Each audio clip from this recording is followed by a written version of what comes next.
வணக்கம். இன்னைக்கு நாம ஒரு சுவாரஸ்யமான விஷயத்தை பத்தி கொஞ்சம் ஆழமா பேச போறோம். நீங்க அனுப்பி வச்சிருந்த ஓஷோவோட அஷ்டவக்ர மகாகீத சொற்பொழிவுகள்ல இருந்து அந்த 7வது ஆடியோ பதிவு. இதோட மையக்கருத்து என்னன்னா, ஜனக மகாராஜாவுக்கு ஒரே ஒரு நொடியில ஞானம் கிடைச்சதுன்னு சொல்றாங்க. அது எப்படி சாத்தியம்? ஆமா, இதுதான் இந்த முழு உரையாடலோட ஆணிவேர்னே சொல்லலாம்.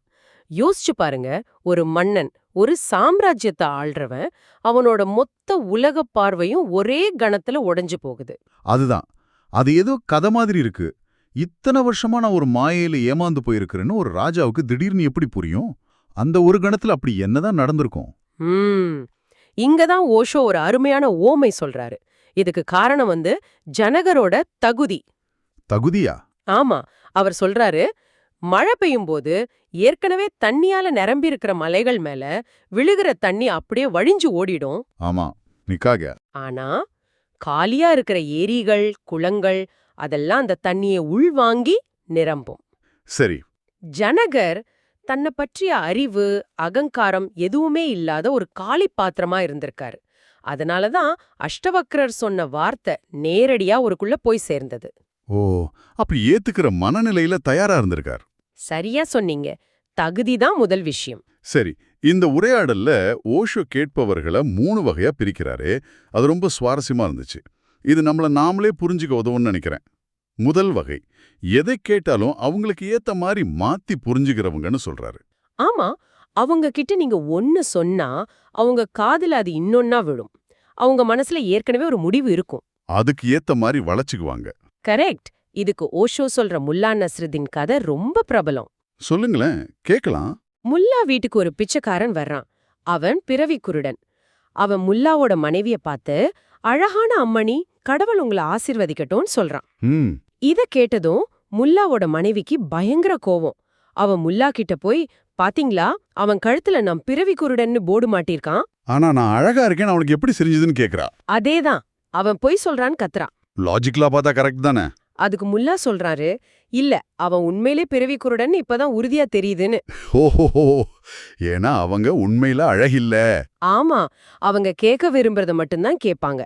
இதுதான் முதல் வகை. அப்போ 2வது வகை? அவங்க அர்ஜுனனை போன்றவர்கள். கீதையில வர்ற அர்ஜுனனா? அதேதான். அவங்களுக்கு புரியும், ஆனா செயல்பட ஒரு பெரிய உந்துதல் தேவைப்படும். மனசுல 1000 சந்தேகங்கள் இருக்கும். ஆமா, கிருஷ்ணர் அவ்வளோ சொல்லியும் தயங்குவான். கிருஷ்ணர் முழு பகவத்கீதையையும் சொல்லி 18 அத்தியாயம் பேசி விஸ்வரூப தரிசனம் எல்லாம் காட்டுனதுக்கு அப்புறம் தான் அர்ஜுனன் போருக்கு தயாராகிறான். இந்த வகை மக்கள் யாராவது சரியா தட்டி எழுப்பினா விழிச்சுக்குவாங்க. இல்லைன்னா தூங்கிட்டே இருப்பாங்க. பல ஜென்மங்கள் கூட ஆகலாம். ரொம்ப சரி. அப்போ 3வது வகை தான் ஜனகர். ஆமா, இவங்க தான் உச்சக்கட்ட தகுதியோட இருக்கிறவங்க. காத்துல ஒரு இலை அசைற சத்தம் கேட்டா கூட விழிச்சுக்கிற அளவுக்கு விழிப்புணர்வோடு இருப்பாங்க. ஒரு சின்ன தீப்பொறி போதும். காட்டு தீ மாதிரி ஞானம் பத்திக்கும். இப்ப நீங்க இந்த 3ல எந்த வகை கேட்பவரா இருக்கீங்கன்னு உங்களே கேட்டு பாத்துக்கலாம். இது ஒரு நல்ல சுய பரிசோதனை. சரி, அடுத்ததா ஒரு ஆச்சரியமான விஷயத்துக்கு வருவோம். புத்தர், மகாவீரர், ஜனகர்னு பார்த்தா பல ஞானிகளும் அரச பரம்பரையை சேர்ந்தவங்களா இருக்கிறாங்க. பொதுவா ஆன்மீகம்னா உலக இன்பங்களை துறக்கிறது தானே. ஆனா இங்க ஓஷோ என்ன சொல்றாருன்னா, உலகம் முழுமையா அனுபவிச்சவங்களுக்கு தான் ஞானம் சுலபமா கிடைக்கும்னு சொல்றாரு. இது கொஞ்சம் முரணா இல்லையா? கண்டிப்பா முரணாதான் தோணும். ஆனா அதுக்குள்ள இருக்கிற தர்க்கம் ரொம்ப ஆழமானது. ஓஷோ சொல்றாரு, இல்லாத ஒரு விஷயத்தின் மேலதான் நமக்கு ஆசை அதிகமா இருக்கும். உண்மைதான். ஒரு ஏழை கோவிலுக்கு போனா என்ன கேட்பான்? நல்ல வேலையும் நிறைய பணமும் குடு சாமின்னு தான் கேட்பான். ஆமா, பசி இருக்கவனுக்கு சாப்பாடு தான் கடவுள் மாதிரி. சரியா சொன்னீங்க. ஆனா ஒரு சக்கரவர்த்தியை யோசிச்சு பாருங்க. அவனுக்கு அதிகாரம், செல்வம், புகழ்னு எல்லாமே கிடைச்சிடுச்சு. எல்லாத்தையும் அனுபவிச்சு அதன் உச்சத்தை தொட்ட பிறகு அவனுக்கு ஒரு விஷயம் புரியும். இதுல ஒண்ணுமே இல்லையே அப்படிங்கிற ஒரு வெற்றிடம் உருவாகும். ஓ, இது இவ்ளோதானா அப்படிங்கிற கேள்வி. கரெக்ட். அந்த வெற்றிடம் தான் உண்மையான தேடலுக்கான ஆரம்ப புள்ளி. இதுக்கு மேல என்ன இருக்குன்ற கேள்வி அங்கிருந்து தான் பிறக்கும். அப்போ ஆசைகளை நிறைவேற்றுவதன் மூலமா ஆசைகளிலிருந்து விடுபடுவதுன்னு சொல்லலாமா? மிகச்சரியா சொன்னீங்க. அதனாலதான் ஓஷோ அமெரிக்கா மாதிரியான பணக்கார நாடுகள்ல ஆன்மீக தேடல் அதிகரிக்கிறத இதோட ஒப்பிடுறாரு. பொருள் வளம் அதோட எல்லைய தொடும்போதுதான் அதோட அர்த்தமற்ற தன்மை பளிச்சுன்னு தெரியும். ரொம்ப சுவாரஸ்யமான பார்வை இது. சரி, இப்போ ஜனகரோட அந்த முக்கியமான தருணத்துக்கு வருவோம். அஷ்டவக்ரர் ஏதோ சொன்னதும் ஜனகர், ஆஹா, நான் களங்கமற்றவன், அமைதியானவன், இத்தனை காலம் மாயையால் ஏமாற்றப்பட்டேனே அப்படின்னு வியக்கிறார். இது எப்படி முடியும்? ஒரு நொடியில மொத்த பார்வையும் மாறிடுமா? மேஜிக் மாதிரி தான் தோணும். ஆனா ஓஷோ இத கெஸ்டால்ட் ஷிஃப்ட்னு சொல்றாரு. அதாவது சூழ்நிலை மாறல, பார்வை மட்டும்தான் மாறுது. அவர் சொல்ற அந்த பாம்பு கயிறு உதாரணம் உங்களுக்கு தெரியும்ல? ஓ, தெரியும். இருட்டுல ஒரு கயிறை பார்த்து பாம்பு நினைச்சு பயப்படுறது. ஆமா, இதயம் படபடக்கும், வேர்த்துடும். பாம்பு உண்மையா இல்லனாலும் பயம் ரொம்பவே உண்மை. கரெக்ட். இப்போ ஒருத்தர் விளக்க கொண்டு வராரு. அந்த வெளிச்சத்துல அது கயிறுன்னு தெரிஞ்சதும் அந்த பாம்பு என்னாயிடுச்சு? பாம்பு மறைஞ்சிடும். ஏன்னா அது முதல்லயே இல்ல. சரியா சொன்னீங்க. அத மறக்க முயற்சி பண்ணணுமா? இல்ல. ஜனகரோட வாழ்க்கையில இருந்த மாயை அந்த பாம்பு மாதிரி. நான் மன்னன், இது என் ராஜ்யம் அப்படிங்கறதெல்லாமா? ஆமா, அஷ்டவக்ர சொன்ன வார்த்தை அந்த விளக்கு மாதிரி. ஞானம் வந்ததும் உலகம்ங்கிற மாயத் தோற்றம் மறைஞ்சு எல்லாம் பிரம்மம்னு தெரியுது. பார்வை மட்டும்தான் மாறியது. வாவ், இது ரொம்ப ஆழமான விளக்கம். இதுல ஜனகர் இன்னொரு விஷயம் சொல்றாரு. இந்த முழு உலகமும் என்னுடையது அல்லது என்னுடையது என்று சொல்ல எதுவுமே இல்ல அப்படிங்கிறாரு. இந்த ரெண்டு உச்சகட்ட நிலைகளையும் கொஞ்சம் விளக்குங்களேன். இது ஒண்ணுக்கொன்னு எதிரானது மாதிரி இருக்கே. முதல் நிலை, நான்கிறது இந்த பிரபஞ்சத்தோட மையம்னு உணர்றது.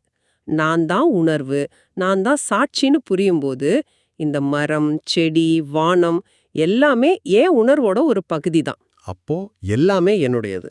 ஆமா, இது பூர்ணம்ங்கிற நிலை. சரி, இது புரியுது. அப்போ எதுவுமே என்னுடையது இல்லைங்கிறது எப்படி வரும்?